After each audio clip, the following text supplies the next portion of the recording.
O fio de nylon, pasmem, é 19 anos mais novo que minha avó, que ainda é viva. Então pense, quando a minha avó nasceu, uma pessoa que ainda é viva, simplesmente não existia o nylon. E não existiam muitas outras coisas. Coisas básicas da nossa sobrevivência hoje. Computador, telefone, televisão.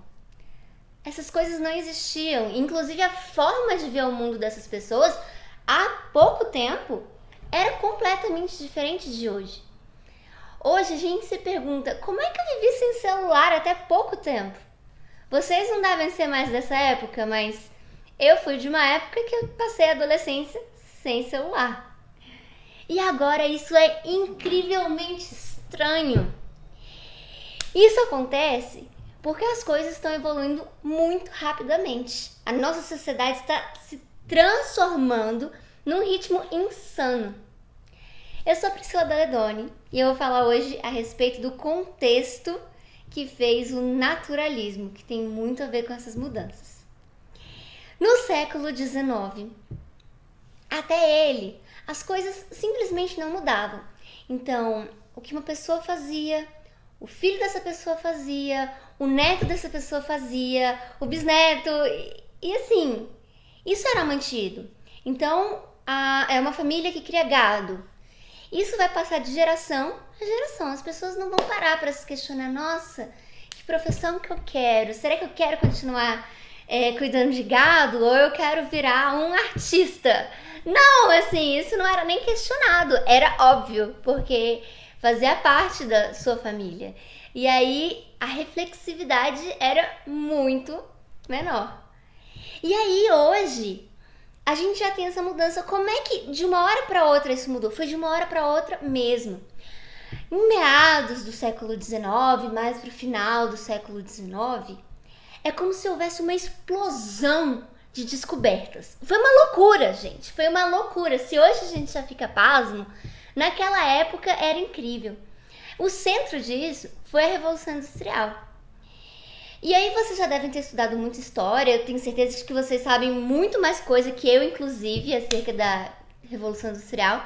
E o que eu quero frisar, na verdade, agora, é que eu já vi alguns alunos meus dizendo que na Revolução Industrial, as pessoas, por conta das longas jornadas de trabalho, de exploração do proletário e tal, que aumentou a pobreza e que por isso houve essa revolução toda, mas não tem nada a ver, porque na verdade as pessoas já tinham uma longa de jornada de trabalho, já tinham um ritmo de trabalho também muito forte, mulheres e crianças já trabalhavam, mas não era em ambientes industriais, era no campo, era um outro tipo de trabalho.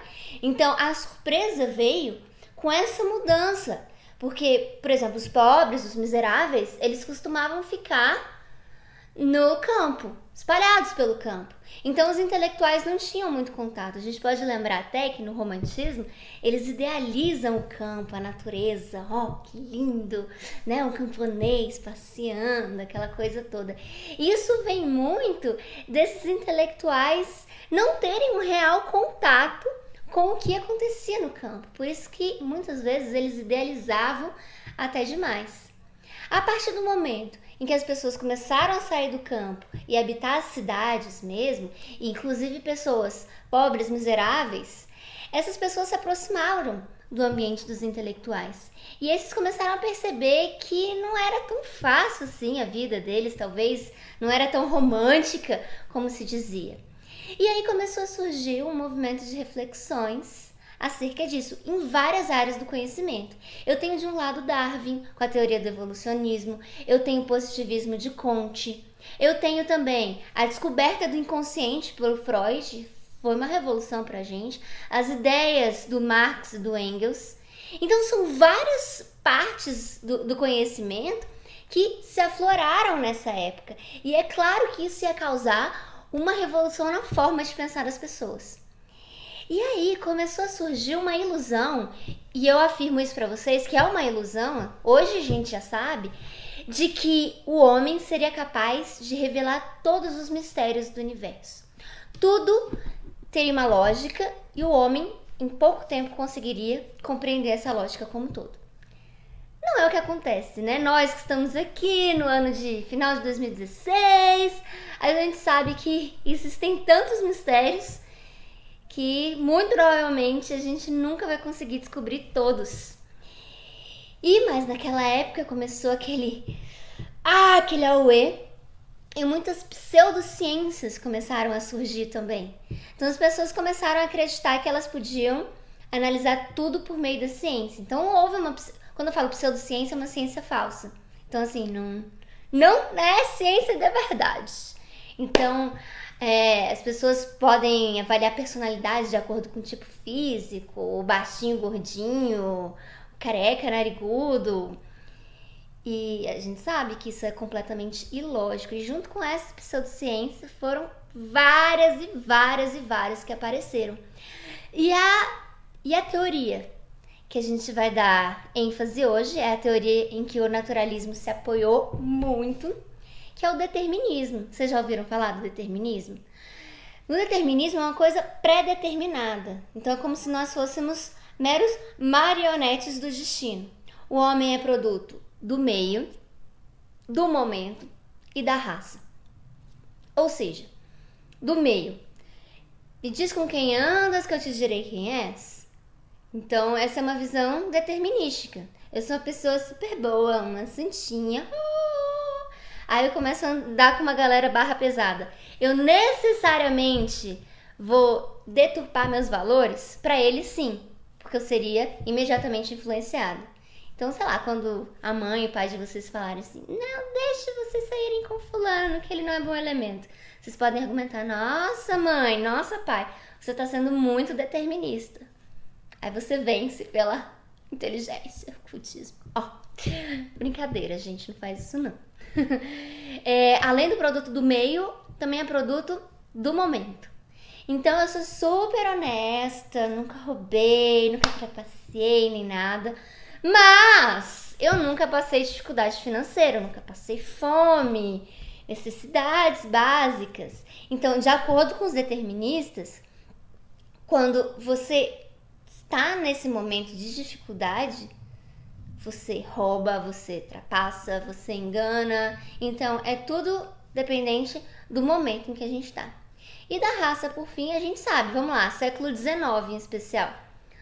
Os negros, por mais que já tivesse acontecendo uma mudança no âmbito da escravidão, eles ainda eram vistos muito com uma inferioridade, um absurdo naquela época. E eles pensavam o seguinte, se você nasce negro, você nunca vai poder dar certo na vida. Mesmo se você for adotado por uma família muito rica e tiver muitas oportunidades. Então, assim, é um fatalismo. Então, a teoria do determinismo é uma teoria bastante fatalista e é uma teoria que diz, olha, gato, não tem muito o que fazer. Vamos lá, vamos aceitar que a gente, né? Me lembra muito galera viciada em Zodíaco. Eu gosto muito, não posso reclamar. Mas que diz assim, por exemplo, ai, gente, é porque eu sou Sagitário, assim, não dá pra fazer isso. E aí parece que é uma coisa assim determinada, sendo que, pera lá, vamos avaliar, a gente consegue mudar. Nós não somos tão marionetes do destino. E aí vem as ideias naturalistas, que lá na Europa vão explodir com Émile Zola, com Germinal, e aqui no Brasil vai demorar um pouquinho, quando eu falo um pouquinho muito, muito grande, a gente vai ter aqui em 1881, se não me engano, o Mulato do Aloysio Azevedo, que vai trazer à tona essas ideias naturalistas. Lembrando que naturalismo é diferente de realismo. Na próxima aula a gente conversa sobre o que é isso, tá bom? Espero que tenha entendido. Eu sou a Priscila Daledoni e até daqui a pouco. Tchau!